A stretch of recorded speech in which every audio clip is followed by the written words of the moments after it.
মাটির দেহ মাটি খাবে, কিসের কর বাসনা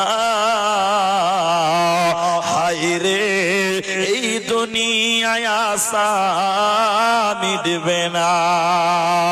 আশা করে ঘর দিলাম সাদের বালুর চরে, সে ঘর আমার উড়িয়ে নিল সর্বনাশা ঝরে। আসলেতে সবই ফাঁকি, কবর যে তোর ঠিকানা হায়রে এই দুনিয়ায় আশা মিটবে না।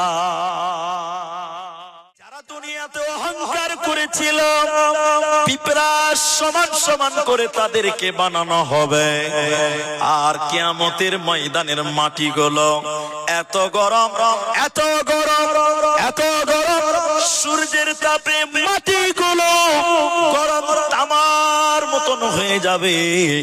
যারা অহংকার করেছিল পিঁপড়া সমান সমান বানিয়ে ওই তাপে তাদেরকে শুইয়ে রাখবে, পিঁপড়া গুলো দৌড়ে বেড়াবে, কিন্তু তারা পিঁপড়া নয়, তারা মানুষ। পৃথিবীর শেষ দিন পর্যন্ত আদম থেকে কিয়ামত পর্যন্ত যত মানুষ পৃথিবীতে এসেছিল এসেছে আসবে, সবাইকে আল্লাহ ওই কিয়ামতের মাঠে একত্রিত করবেন। এই কোটি কোটি বিলিয়ন মিলিয়ন লাখো কোটি মানুষের যখন ময়দানে হাসর জমা হবে, অহংকারীদেরকে আল্লাহ পিঁপড়ার সমান বানাবে। সমস্ত হাসরবাসী কিয়ামতের ময়দানের লোকেরা ওই অহংকারীদেরকে পা দিয়ে পিছে পিছে দৌড়াদৌড়ি করবে। অহংকারীরা পিঁপড়ার সমান সমান হবে, আমরা মানুষেরা ওদের উপরে পা দিয়ে কুচলিয়ে কুচলিয়ে কিয়ামতের ময়দানে উলঙ্গ হয়ে দৌড়ে বেড়াবো, দৌড়বো ওদের উপরে পা দিয়ে দিয়ে দৌড়বো আর বলবো বাঁচাও বাঁচাও। এত বড় অপমান মানুষদের পায়ের তলে পিছবেন অহংকারীদেরকে, ওদেরকে পিঁপড়ার আকৃতিতে আল্লাহ বানাবেন। এই জন্য মুসলমান এই আসমানের নিচে জমিনের উপরে আল্লাহর দুনিয়া দুই দিনের দুনিয়া, এই দুনিয়ায় অহংকার করো না, নচেত কিয়ামতের দিন অপমানিত হবে, লাঞ্ছিত হবে, বঞ্চিত হবে, আল্লাহর জান্নাতে দিবে না, মিলবে না, মিলবে না। একটু কথা বলেন এখন, তাহলে বুঝাতে পারবেন। এখন মেয়েরা অহংকার করে সৌন্দর্য নিয়ে, কে কত সুন্দর ওই নিয়ে মাপামাপি চলছে, ঠিক বুঝি না? জোরে বলে হ্যাঁ না, বলে না জি। আর ছেলেরা অহংকার করে কি দিয়ে বলেন তো? বাড়ি গাড়ি দিয়ে তো আছে, ওটা তো সবাই করছে। এই যে চুল দিয়ে অহংকার করে, ঠিক বলছে না? কি দিয়ে অহংকার করে বিশ্বাস করবেন? আপনাকে বুঝাচ্ছি, তাহলে বুঝেন। আমি যখন পড়াশোনা করেছি 2006 সাল, 6-7 এরকম হবে, অত মনে নাই। চুল কেটেছি 3 টাকা দিয়ে। আপনি কটা দিয়ে কেটেছেন? সর্বনিম্ন বলেন। 50 পয়সাতে কেটেছেন। আমি কেটেছি 3 টাকা দিয়ে। ভাই আপনারা কটাতে কেটেছেন? 5 টাকাতে, 1 টাকাতে কেটেছেন। কেটেছেন নি? চুল কাটেননি? 1 টাকাতে কেটেছেন। 58 কেটেছেন। আবার একটা সময় ছিল টাকাই লাগেনি, এই বস যেখানে সেখানে গাছতলা বসলাম, পাড়াপাড় চুল কেটে দিল। আসছিল কি ছিল না? আবার আরেকটা ছিল কি ধান গহাম, ঠিক 1 বছর পরে একবার আসতো, এতটি চাইল এতটি ধান দিয়ে দিলাম, বাস 1 বছর ফ্রি, আনলিমিটেড চলতো, ঠিক না? নাই বলেন? আর এখন কত লাই ভাই? 100 টাকা, 200 টাকা, 250 টাকা না? যত কাটিং। তাহলে শুনেন, এবার শুনেলেন, কয়েক বছর হয়ে গেল, 5 বছর মনে হয়ে গেল, 5 বছর হয়নি, ওইরকমই হবে। দেখেন আমার দিকে, দেখেন আমরা 4 ভাই। ও বাবজি আর বলতে হবে না, আমরা 4 ভাই, বুঝলেন? আমি 3 নাম্বার। বাড়িতে জলসা করছি তো, দাদা একদিন আমাকে বলছে, মেজো ভাই আমার বড়টা, আমি 3 নাম্বার, বলছে যে চুলগুলো বড় হয়েছে, চুল কাটবে না? কাটবো তো সময় কই হয়েছে, মোটরসাইকেলে বসো। ও পালসারে বসে নিয়ে চললো, তো অনেক লাপিতের দোকান। আমি বলছি এগুলা তো চল না রে, ফাঁকাই তো আছে। কইছে তোকে ভালো দোকানে নিয়ে যাবো, তোর কামাই কম আছে নাকি, চ ভালো দোকানে যাবো, তো ভালো দোকানে চ। এবার আল্লাহু আকবার, সেলুনের দোকানে নিয়ে গেছে। মাটির দিকে তাকাইলে আকাশ দেখতে পাওয়া যায়, বুঝতে পারছেন? মাটিতে তাকাইলে কি দেখতে পাচ্ছি, চেক চেক চেক করছে একদম কাঠ। দু তিনটা মেয়ে মানুষ আছে বুঝলেন, যাওয়ার পরে দিচ্ছে বাপরে বিশাল বাপা, চুলে শ্যাম্পু করছে বুঝলেন, শ্যাম্পু করছে, হিটার লাগাইছে, চুলগুলোকে এখানে টাইনে মালিশ টালি করছে। তা আমাকে আদর যত্ন যতক্ষণ করার করলো, এইগুলো কাটলো, কানাগুলোতে কেঁচি দিয়ে কোন রকম করে কাটছে, মেশিন দিয়ে একটু সমান করে দিল। তো আমি ভাবছি যে সব 40 টাকা করে লাই, তাহলে এরা 50 টাকা লিবে, একটু আদর বেশি করলো তো, তাহলে 50 টাকা লিবে। চুল টুল কাটা হচ্ছে, লাইন ধরে আছে সব। আবার চুল টুল কাটা হলো, তো মেজদাকে বললাম যে ক টাকা দিতে হবে, কইছে 1200। কত?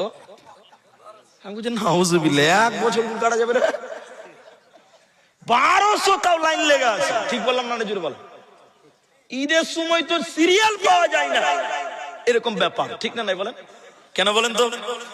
মানুষ বর্তমান হেয়ার নিয়ে খুব ব্যস্ত, চুল নিয়ে খুব ব্যস্ত, কিচ্ছু নাই রে বাবা। একটু বড় খালি এরকম করছে, খালি এরকম করছে, কি আছে? আর কিছু কিছু মেয়েরা ও দেখেই পাগলা, ঠিক না নাই জুড়ে বলেন? তো মেয়েরা অহংকার করে রূপ সুন্দর জ্বলিয়ে, আর ছেলেরা খালি দেখবে খালি কে কত ক্রিম পালিশ করতে পারে, এই চলছে বাজার। এই কথাগুলো কেন বললাম? একটা কারণ আছে, হাদিস বলবো। ইমাম বুখারী আলাইহি রাহমা হাদিসটা নিয়ে এসেছেন। ভাই আপনাদের কি কষ্ট হচ্ছে? ইমাম বুখারী তিনি বলেন, একজন মানুষ রাস্তা দিয়ে হাঁটছিল, এটা বুখারীর বর্ণনা। লোকটা যখন রাস্তায় হাঁটছে, ঘন ঘন সিতা করছে, খালি চুলের কাটিং করছে, অহংকার করে চুল আঁচড়াচ্ছে। কি করে অহংকার করে বল, কি করে? আর ঘন ঘন খালি জামা ঠিক করছে, করে খালি জামা ঠিক করছে, জামা ঠিক করে অহংকার করে খালি জামা এরকম করছে। অহংকার করে চুল আঁচড়ে দিয়ে রাস্তায় হাঁটছে, অহংকার করে জামা পরে পরে লোকটা হাঁটছে। ইমাম বুখারী বলছেন এই মাটি সহ্য করে না, এই জমিনের সহ্য হয় না। আল্লাহ জিন্দা মানুষকে মাটির তলে ঢুকিয়ে নিয়েছে, জিন্দা মানুষকে মাটির তলে ঢুকিয়ে নিয়েছে। নবীজি বললেন কিয়ামত পর্যন্ত এই মানুষটা মাটির তলে ঢুকতেই থাকবে, কিয়ামত পর্যন্ত মাটির তলে ঢুকতেই থাকবে। এজন্য রূপ সৌন্দর্য নিয়ে অহংকার করো না, চুল নিয়ে জামা নিয়ে অহংকার করো না। এগুলো সুন্দর, সুন্দরকে যত্ন করো, কিন্তু মানুষকে অবাধ্য করো না।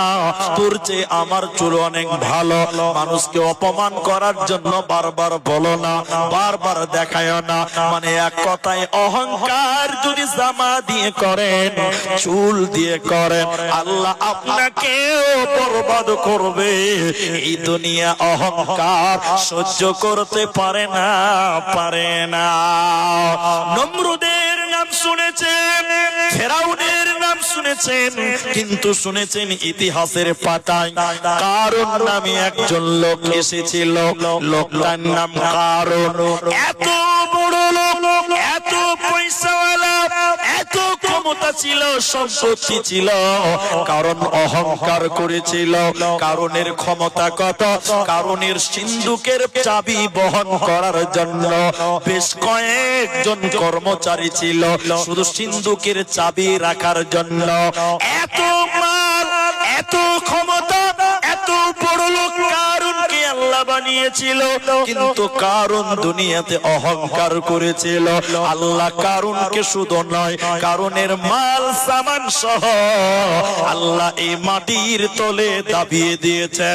কারুনকে এবং তার মালকে মাটির তলে দাবিয়ে দিয়েছে। কিয়ামত পর্যন্ত মাটির তলে ঢুকতেই থাকবে, ঢুকতেই থাকবে। এজন্য মালের অহংকার, সম্পদের অহংকার দুনিয়াতে করবি না, কবরে সম্পদ নিয়ে যেতে পাবি না, পাবি না।